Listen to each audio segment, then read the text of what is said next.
студиото со вас, Маријан Николовски. Вечерни вести во 9. Добро вечер. Почина 2-годишното дете кое на новогодишната ноќ беше погодено во глава од метален проектил. 24-часовната борба за животот на 2-годишното дете, повредено за време на новогодишната ноќ, заврши трагично. Утрово околу 2 часот на клиниката за неврохирургија во Скопје, малото дете им подлегна на тешките повреди на мозокот. Металниот фрагмент кој завршил во главата на детето се покажа како фатален. Интензитетот на деструкцијата на мозочното ткиво не дозволуваше хируршко лекување и покрај максималните напори на медицинскиот тим, исходот беше трагичен како резултат на многу тешките повреди на мозокот од страна на метално страно тело, велат од Министерство за здравство. Телото по наредба на обвинителството е предадено на обдукција. Во однос на починатото 2-годишно дете, основното јавно обвинителство Скопје издаде наредба за обдукција на телото. Патолозите ќе испитуваат поради кои причини дошло до смртни последици, дали поради залутен куршум или пиротехника, додека судската медицина го прави извештајот, МВР по наредба на ОЈО презема мерки за расчистување на случајот. Детето неофицијално било со своите родители кога се случил инцидентот. Според исказот во полицијата, мајката и детето биле во својот двор за да го гледаат новогодишниот огномет. Во еден момент слушнала чуден звук пошто забележала крв на главата на детето. Лекарите вчера го оценија овој случај како еден од најтешките примени пациенти за време на новогодишната ноќ. Првичните оценки на лекарите беа дека се работи за прострелна рана. Дете со непознати лични податоци од 2 години е примено на интензивна нега со проектил во главата од огнестрелно оружје. Немаме податоци за случката што се случило. Министерот за внатрешни го потврди случајот за кој рече дека се истражува како и под кои околности дошло до инцидентот. Во животозагрозувачка состојба е уште еден пациент од новогодишната ноќ. 30-годишен маж кој бил пронајден кај Боњаковец, за кого лекарите рекоа дека веројатно паднал од висина, е се уште на интензивна нега. Другите пациенти кои биле примени ноќта се надвор од животна опасност, велат лекарите. Новогодишната ноќ беше бурна за дежурните лекари во клиничкиот центар. Миријана Давидовска, Сител телевизија. А 2 деца ќе останат со инвалидитет поради користење на пиротехника за новата година. Се уште се во болница. 2 деца од 13 и 14 години ќе останат со трајни последици на рацете. Останале без дел од прстите по користење на пиротехнички средства за новогодишната ноќ. Со тешки телесни повреди итно биле примени на клиниката за детска хирургија, каде се уште се хоспитализирани и под лекарски надзор.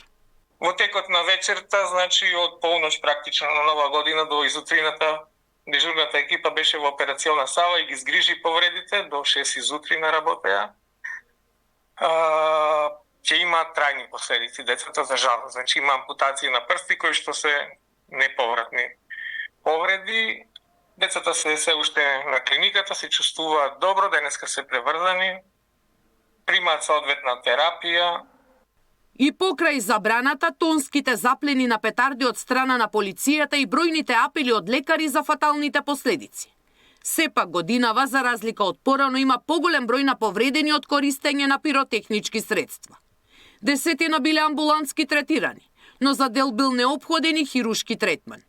Она што го регистрираат лекарите е дека покрај малолетници во болница завршиле и возрастни со експлозивни повреди.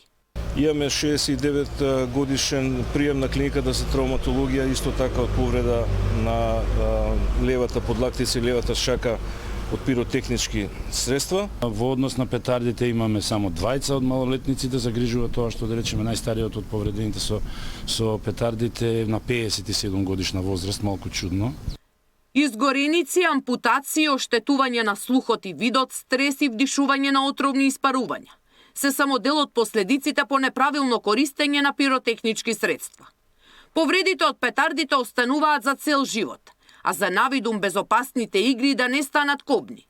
Лекарите постојано апелираат. Сигурни празници без употреба на пиротехника. Сања Димитровска, Сител телевизија.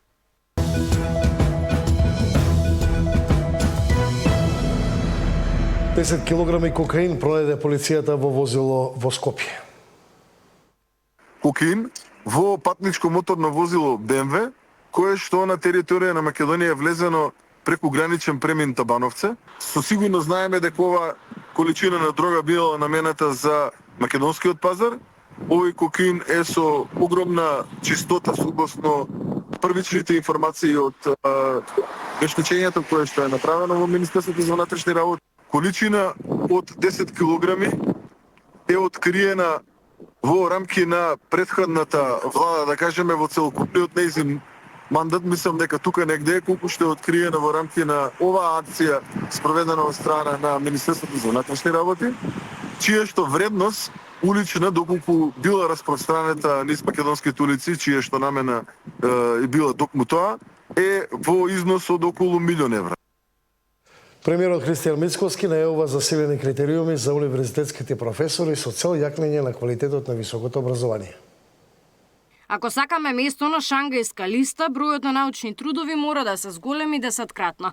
Премиерот денеска им порача на професорите да пишуваат повеќе трудови, за барем некој наш универзитет да се најде во најдобрите 1000. За да уживаме друштво со најдобрите во светот, еден универзитет годишно треба да објавува 1200 научни трудови во списанија со импакт фактор, но им во просек се објавуваат од 300 до 500 трудови. Мораме меѓу 8 и 10 пати да го зголемиме бројот на научни трудови кои што како држави, како универзитети треба да ги објавуваме во научни списанија со фактор на влијание, се дел од базата на Thomson Reuters или позната како Web of Science. Мислам дека веќе со последните зголемувања, би рекол, прилично се достоинствени примањата на редовните професори, на военните, на доцентите и асистентите. Впрочем, со серијата нови закони за високото образование, универзитетските професори ќе имаат обврска да пишуваат одреден број на трудови. Воспротивно, на секој 5 години ќе треба да полагаат за лиценца за да ја задржат својата титула. Премиерот за 2026 година најави и поголеми инвестиции во науката. Ако започнавме со една состојба од 340 милиони денари во 2023-та, веќе 24-та и 25-та се доближивме до ставката од 680 милиони денари, за да сега веќе за следната година имаме преку 770 милиони денари токму за ова. Дали е доволно? Не е, дали треба повеќе? Треба. Но е многу повеќе, би рекол, од тоа што беше состојба која што ја затекнавме. Вложувањето во науката е меѓу врвните приоритети и во националната стратегија за образование, која треба да биде патоказот на политиките по кои Министерството за образование и наука ќе се движи во следните 6 години. Министерката Јаневска најави дека стратегијата ќе ја потпише на почетокот на јануари. Габриела Лескова, Сител телевизија.